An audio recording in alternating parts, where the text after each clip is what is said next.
ಕಲಬುರಗಿಯಲ್ಲಿ ಕಲಬೆರಕೆ ರಸಗೊಬ್ಬರ ಮಾರಾಟ ಮಾಡ್ತಾ ಇದ್ದಂತಹ ಜಾಲವನ್ನ ಪತ್ತೆ ಹಚ್ಚಲಾಗಿದೆ. ಆ ಕುರಿತ ಬ್ರೇಕಿಂಗ್ ಅಪ್ಡೇಟ್ ಬರ್ತಾ ಇದೆ, ಬನ್ನಿ ನೋಡ್ತಾ ಹೋಗೋಣ.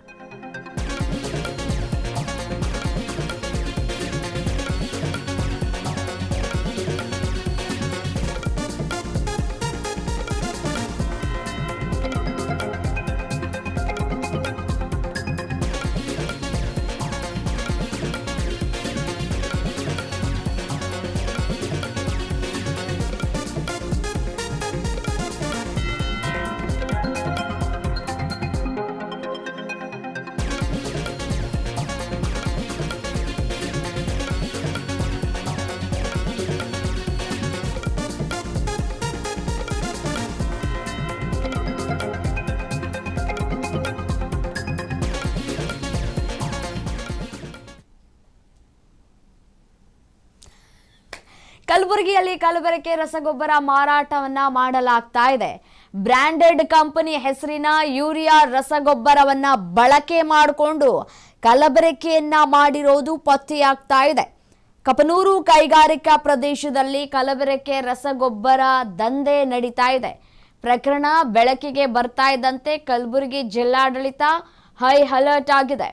ಅಕ್ರಮವಾಗಿ ಸಂಗ್ರಹಿಸಿ ಇಟ್ಟಿದ್ದಂತಹ 1200 ಯೂರಿಯಾ ಬ್ಯಾಗ್ ಗೋಡೌನ್ ಅನ್ನ ಸೀಸ್ ಮಾಡಲಾಗಿದೆ.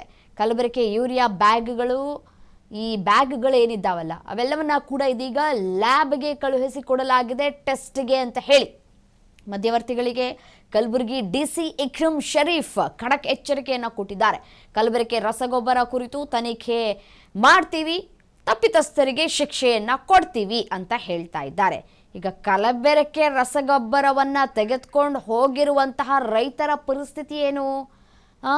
ಬಿತ್ತನೆ ಬೀಜಗಳೆಲ್ಲವನ್ನು ಕೂಡ ಹಾಕಿರ್ತಾರೆ, ಗೊಬ್ಬರಗಳನ್ನು ಕೂಡ ಹಾಕಿರ್ತಾರೆ.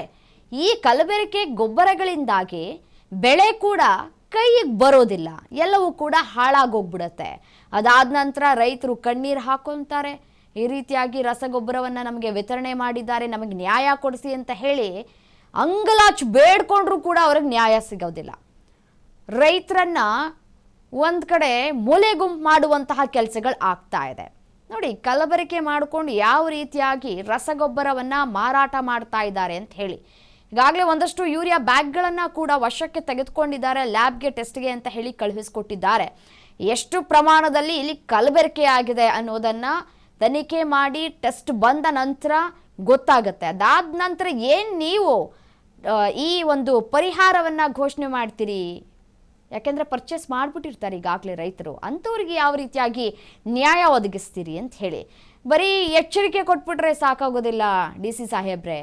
ಈಗಾಗಲೇ ಪರ್ಚೇಸ್ ಮಾಡಿರ್ತಾರಲ್ಲ ಅಂಥವರ ಗುರುತು ಪತ್ತೆ ಹಚ್ಚಿ ಅವರಿಗೆ ತಿಳಿ ಹೇಳುವಂತಹ ಕೆಲಸವನ್ನು ಮಾಡಬೇಕು. ಈ ರೀತಿಯಾಗಿ ರಸಗೊಬ್ಬರದಲ್ಲಿ ಕಲಬೆರಕೆ ಆಗಿದೆ, ಅದನ್ನು ಬಳಕೆ ಮಾಡ್ಕೊಳ್ಬೇಡಿ, ಬಳಕೆ ಮಾಡಿಲ್ಲ ಅಂತಂದರೆ ಅದನ್ನು ಹಾಗೆ ತಂದು ವಾಪಸ್ ಕೊಡಿ ಅಂತ ಹೇಳಿ ಡಿ ಸಿ ಅವರು ಸೂಚನೆಯನ್ನು ಹೊರಡಿಸಬೇಕು. ರೈತರಿಗೆ ತಿಳಿ ಹೇಳುವಂತಹ ಕೆಲಸವನ್ನು ಮಾಡಬೇಕು. ಆಗ ರಸಗೊಬ್ಬರವನ್ನು ಅವ್ರು ಬಳಕೆ ಮಾಡ್ಕೊಳ್ಳೋದಿಲ್ಲ.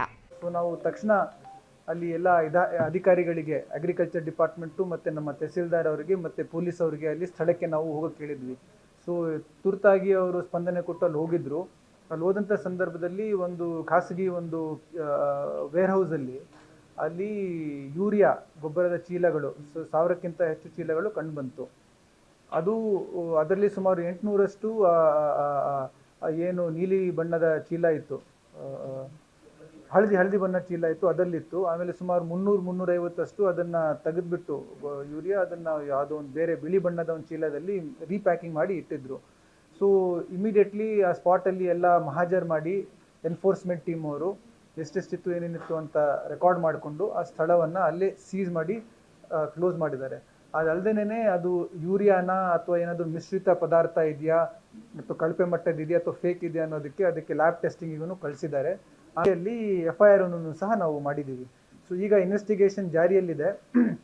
ಇದು ಬೇಸಿಕ್ಲಿ ಏನಿರುತ್ತೆ, ಗೊಬ್ಬರ ನಮಗೆ ರೇಕಲ್ಲಿ ಬರುತ್ತೆ ಸಂಬಂಧಪಟ್ಟಂಥ ಕಂಪನಿದು. ಅಲ್ಲಿ 3 ಕಂಪನಿದಿತ್ತು ಅಂತ ಹೇಳ್ತಾ ಇದ್ರು, ಕೊರೊಮ್ಯಾಂಡಲ್, ಕ್ರಿಪ್ಕೋ ಮತ್ತು ಇಫ್ಕೋ 3 ಕಂಪನಿದಿತ್ತು ಅಂತ ಹೇಳ್ತಾ ಇದ್ರು.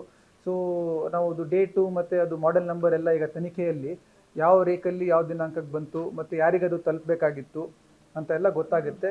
ಸೊ ಅದೆಲ್ಲ ವಿಚಾರಣೆ ಮಾಡಿದಾಗ ಎಲ್ಲಿ ಹೋಗಬೇಕಾಗಿತ್ತು, ಯಾರು ಮಧ್ಯವರ್ತಿಗಳು, ಯಾರಿಲ್ಲಿ ತೊಗೊಂಡು ಬಂದು ಯಾವ ರೀತಿ ನಡೀತಾ ಇತ್ತು ಅಥವಾ ಇದು ಆ್ಯಕ್ಚುಯಲ್ ಯೂರಿಯಾನ ಅಥವಾ ಬೇರೆನೇ ಏನಾದರೂ ಪದಾರ್ಥ, ಅದನ್ನು ಮಿಶ್ರಿತ ಪದಾರ್ಥ ಇದೆ, ಅದೆಲ್ಲ ಇನ್ವೆಸ್ಟಿಗೇಷನಲ್ಲಿ ಗೊತ್ತಾಗುತ್ತೆ.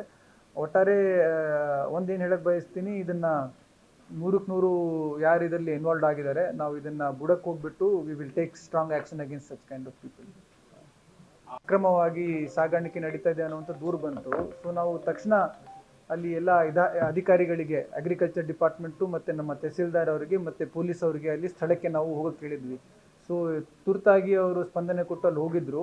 ಅಲ್ಲಿ ಹೋದಂಥ ಸಂದರ್ಭದಲ್ಲಿ ಒಂದು ಖಾಸಗಿ ಒಂದು ವೇರ್ಹೌಸಲ್ಲಿ ಅಲ್ಲಿ ಯೂರಿಯಾ ಗೊಬ್ಬರದ ಚೀಲಗಳು 1000ಕ್ಕಿಂತ ಹೆಚ್ಚು ಚೀಲಗಳು ಕಂಡುಬಂತು. ಅದರಲ್ಲಿ ಸುಮಾರು 800ರಷ್ಟು ಏನು ನೀಲಿ ಬಣ್ಣದ ಚೀಲ ಇತ್ತು,